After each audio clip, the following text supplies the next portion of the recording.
Hello student, स्वागत है आप सभी का आपके अपने यूट्यूब चैनल पर।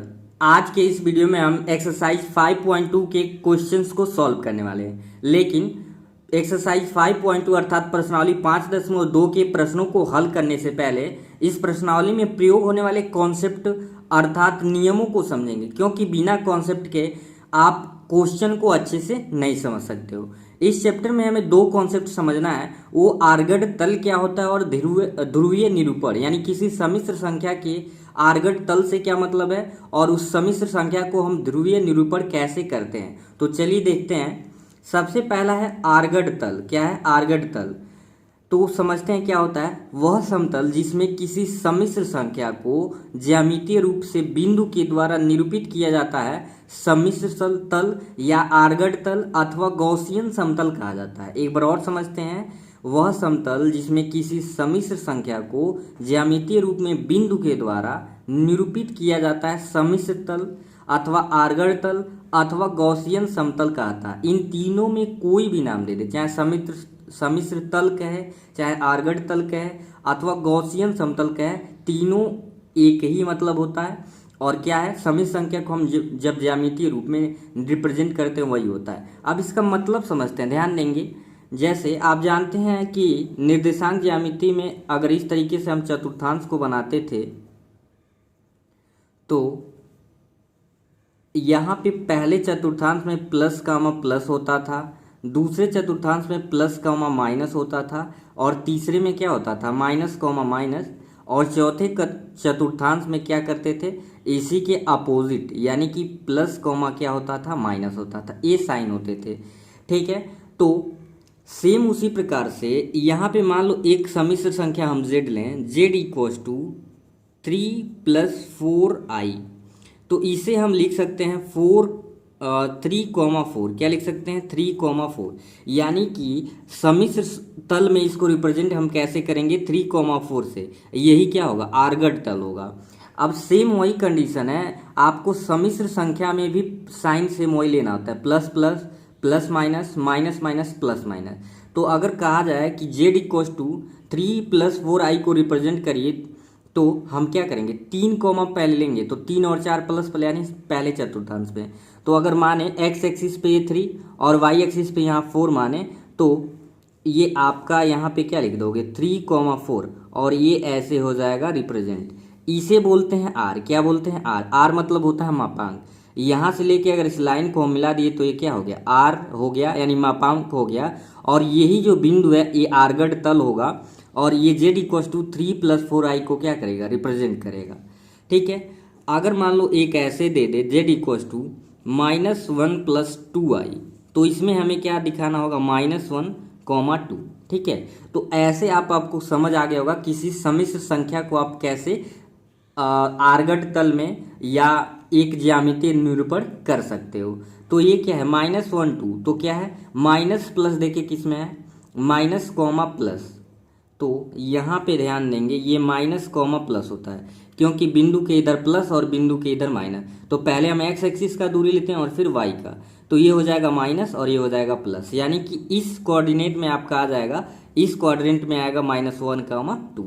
अब इसे आप इस तरीके से इसको भी रिप्रेजेंट कर सकते हैं। एक चीज़ और समझ लेना है कि नोट में उस चीज़ को समझ लेंगे, x अक्ष को वास्तविक अक्ष कहा जाता है। अगर सम्मिश्र संख्या का प्रश्न सॉल्व करोगे तो x एक्सिस जो लोगे, जैसे ये x है, ये x डैश यानी x एक्सिस है, और ये y डैश y एक्सिस है। तो जब भी सम्मिश्र संख्या हल करेंगे तो x अक्ष को वास्तविक अक्ष मानेंगे, यानी जो कि रियल वैल्यू होगा। ये जैसे -1 ये रियल होगा और ये 2 इसमें क्या होगा काल्पनिक होगा। तो x अक्ष को वास्तविक अक्ष माना जाता है तथा y अक्ष को काल्पनिक अक्ष मान के हम क्वेश्चन को क्या करेंगे सॉल्व करेंगे। तो ये आपके आर्गड तल, और याद कर लेंगे x अक्ष को वास्तविक अक्ष और y अक्ष को क्या बोलते हैं काल्पनिक अक्ष बोलते हैं। अगला कॉन्सेप्ट देखेंगे। अगला कॉन्सेप्ट आपका है एक सम्मिश्र संख्या का ध्रुवीय निरूपण। यही इस चैप्टर में कॉन्सेप्ट है, और इस चैप्टर के सभी क्वेश्चन को इसी फार्मूले इसी कॉन्सेप्ट के बेसिस पे सॉल्व करना है। तो ध्यान से देखेंगे कि अगर ये कोई सम्मिश्र संख्या का उसका ध्रुवीय निरूपण कैसे हम करते हैं। देखो, यदि कोई सम्मिश्र संख्या z equals to a + ib के रूप में हो तो जरूरी नहीं कि Z equal to A plus I भी होगा, Z equal to x plus I Y लिख सकते हो। ठीक है, मानक रूप अगर हम बात करें तो जेड इक्वल टू क्या लेते हैं, ए प्लस आई बी के रूप में हो, तो इस सम्मिश्र संख्या का कॉम्प्लेक्स नंबर का जो ध्रुवीय निरूपण होता है z equal to r cos theta plus i sine theta, क्या होता है, z equal to A plus i b के रूप में जो सम्मिश्र संख्या उसका ध्रुवीय निरूपण जो होता है याद कर लेंगे, z equal to r cos theta plus i sine theta. अभी आपको इसमें बताया जाएगा आर कैसे फाइंड करते हैं और थीटा कैसे फाइंड करते हैं। आर को बोलते हैं मापांक, आर को क्या बोलते हैं, मापांक। और मापांक का फार्मूला जो होता है r equal to under root a square plus b square. अगर सपोज करिए कि अगर कोई सम्मिश्र संख्या z equal to x plus I y के फॉर्म में होता तो यहाँ r की जो वैल्यू हम निकालते वहाँ पे होता x square plus y square. इसका मतलब क्या है, इसका मतलब क्या है, r को मापांक बोलते हैं और मापांक को मॉड ऑफ z से भी रिप्रेजेंट करते हैं। ठीक है, मापांक को याद कर लेंगे, मॉड ऑफ z से भी रिप्रेजेंट करते हैं, इज इक्वल टू r। तो आपको यहाँ पे देखिए x प्लस आई वाई या a प्लस आई भी बात करें तो a क्या है, सम्मिश्र संख्या का वास्तविक भाग है और b क्या है, सम्मिश्र संख्या का काल्पनिक भाग। तो इसका फार्मूला एक्चुअल होता है अंडर रूट में वास्तविक भाग का वर्ग प्लस काल्पनिक भाग का वर्ग।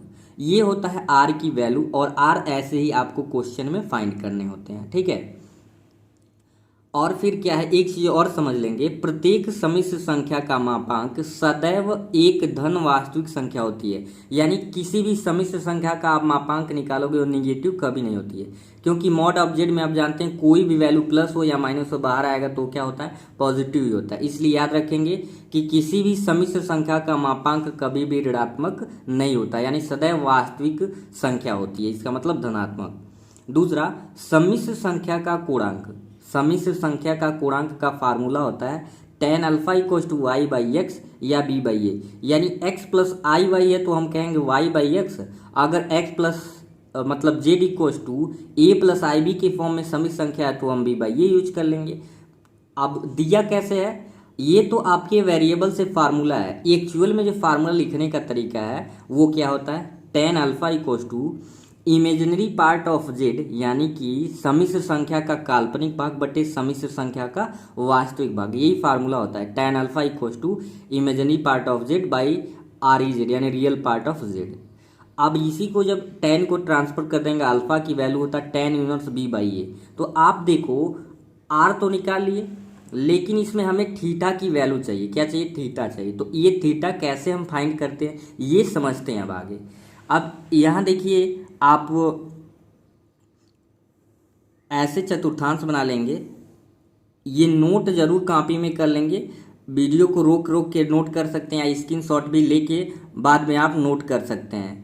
ठीक है, यहाँ पे देखो करना क्या है, आपको पता है सम्मिश्र संख्या जो आएगा तो या तो ये फर्स्ट क्वाड्रेंट में राई करेगा, या तो सेकंड में, या तो थर्ड में, या फोर्थ में। आप ध्यान कैसे, जैसे मान लो हम कह दे Z equal to x plus I Y, तो इसका जो निर्देशांक हुआ एक्स कॉमा वाई हुआ, तो ये कहाँ पे होगा, फर्स्ट क्वाड्रेंट में।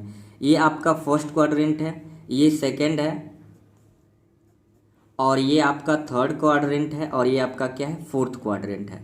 यानी कि थीटा की वैल्यू, अगर जो सम्मिश्र संख्या का, जिस सम्मिश्र संख्या का आपको एंगल फाइंड करना है, अगर उसके जो वैल्यू है जो ये इस तरीके से निकाले हैं, अगर वो फर्स्ट क्वाड्रेंट में आएगा तो थीटा किसके बराबर हो जाएगा, अल्फा। यानी जो अल्फा आएगा वही क्या हो जाएगा, थीटा के बराबर। अगर सपोज करो सेकेंड क्वाड्रेंट में है तो इसमें जो थीटा हो जाएगा माइनस अल्फा के बराबर होगा। थीटा किसके इक्वल होगा, सॉरी ये सेकेंड क्वाड्रेंट में जब आएंगे तो थीटा इक्वल हो जाएगा पाई माइनस अल्फा, याद कर लेंगे। दूसरे क्वाड्रेंट में पाई माइनस अल्फा, और जब तीसरे क्वाड्रेंट में आ जाएंगे तो माइनस और पाई माइनस अल्फा होगा। पहले में थीटा, अगर पहले क्वाड्रेंट में आपका जो सम्मिश्र संख्या है तो थीटा और अल्फा दोनों बराबर होगा, दूसरे में theta equal to pi minus alpha, और तीसरे चतुर्थांश में कैसे पता करेंगे, इन वैल्यू से। जैसे मान लो हम एक सम्मिश्र संख्या Z equal to one minus I कर दे तो ये होगा वन और कॉमा क्या होगा, माइनस वन, तो प्लस माइनस कहाँ होगा, सेकंड में होगा।